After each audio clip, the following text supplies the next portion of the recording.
Today, we're diving into a really powerful story. It's all about hope and resilience and finding a little bit of wonder when you least expect it. It's a journey that starts in a pretty dark place, but well, it finds its way to the light. It's something I think we can all connect with. You know that feeling, right? We've all been there. Those times when everything just feels heavy, when the light seems to dim and you feel kind of lost. This story, it starts right there, in that exact feeling. But here's the thing. Right from the get-go, this story makes a promise. It tells us that even in the deepest, darkest shadow, sometimes the smallest, tiniest flicker of light can change absolutely everything. And that's really the heart of what we're going to explore. So let's get into it. First up, we need to meet our main character. This part of the story is all about a young girl named Lila and the bright, happy world she lived in, before it all changed. And the way she's described is just so vivid. You can almost hear it. Lila isn't just some girl. She's basically joy itself. Her laughter is this thing that fills the whole village with energy and life. She's the before picture of pure, uncomplicated happiness. And then you get this line. It's so sudden, so stark. It's like a record scratch. The story just takes this sharp turn, and that bright world we were just imagining, it's about to get really, really dark. This is the moment it all begins. Now, this next chapter, it gets tough. This is where we see the struggle, the descent into that darkness. It's about a mysterious illness that just shows up and the silence that it leaves behind. And what's so heartbreaking is that her decline isn't sudden. It's this slow, gradual fading away. It starts with just a fever, but what she really loses is so much deeper. First goes her laughter, then her voice, and finally, that light in her eyes. It's this progression from physical illness to a kind of spiritual silence. It's just devastating. And you can just feel the helplessness here, can't you? Doctors come, they try medicines, all the things you're supposed to do, and nothing works.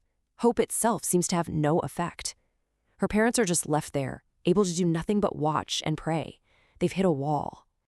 Okay, so here we are. This is the turning point. This is the moment the entire story pivots from total despair to wonder. Everything kind of slows down right here as we get to the heart of it all. The language here is just so beautiful and quiet. As snow drifted softly, it creates this peaceful, almost magical feeling. And that sentence just hangs there. I mean, what could possibly happen now when all hope is pretty much gone? And there it is. The answer. It's not a doctor, it's not some new medicine, it's a light. And notice how it's described. First faint, then brighter and warmer. It's not some harsh, blinding light, it's gentle. It's literally hope, taking physical form and entering the room. The first words spoken. And they are just perfect, aren't they? Think about it. In a moment that should be absolutely terrifying, some supernatural light appearing in your dark room, the very first thing it says is a message of comfort. It immediately flips the script from fear to safety. In this conversation, what's so powerful about it is how simple it is. Lila asks the most human question, why? And the angel's answer is just pure empathy, because you needed me. It's not about her deserving it or earning it or even praying for it. It's just a quiet, compassionate response to a need that was there. So after an encounter like that, you have to wonder, what happens next? What's the morning after look like? This section covers the immediate fallout, the miraculous recovery, and what it all meant. See, the miracle isn't just a sudden flash of light and bam, she's better. It unfolds in these really gentle, tangible steps. There's a physical touch, a warmth that spreads through her, the pain actually fading away, and then her strength slowly coming back. It makes this incredible, magical healing feel so real. Right here. This is the key message of the entire story. The angel doesn't just give her strength. It reminds her of the strength she already had inside her. So the light wasn't the cure itself, it was the catalyst. It was the thing that helped her find her own resilience again. And the result is stated so plainly, which is what makes it so incredibly powerful. There's no long recovery period, no lingering symptoms. It just vanished.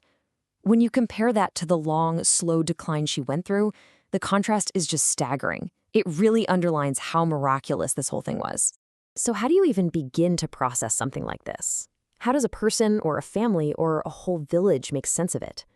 This final part of the story looks at what came after and the lasting impact it had on Lila.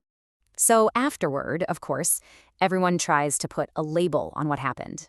For the villagers, it was a miracle. For others, maybe an act of faith. And those are all external ways of explaining it. But for Lila, it wasn't a theory. It was her reality. Her truth was simple. The angel visited. And this is where you see her full transformation. Yes, her laughter comes back, that symbol of who she used to be, but it's different now. It's got this new layer of depth, this quiet knowing. She wasn't just healed, she was fundamentally changed. She now carries this profound sense of peace with her. And this is what that quiet knowing was all about. This is the ultimate comfort, isn't it? It's the final piece of her journey, the deep, unshakable realization that even in the darkest, most isolated moment of her life, she actually wasn't by herself. What a powerful, simple truth to carry. And that brings us to the end of Lila's story. But it kind of leaves us with a question, doesn't it?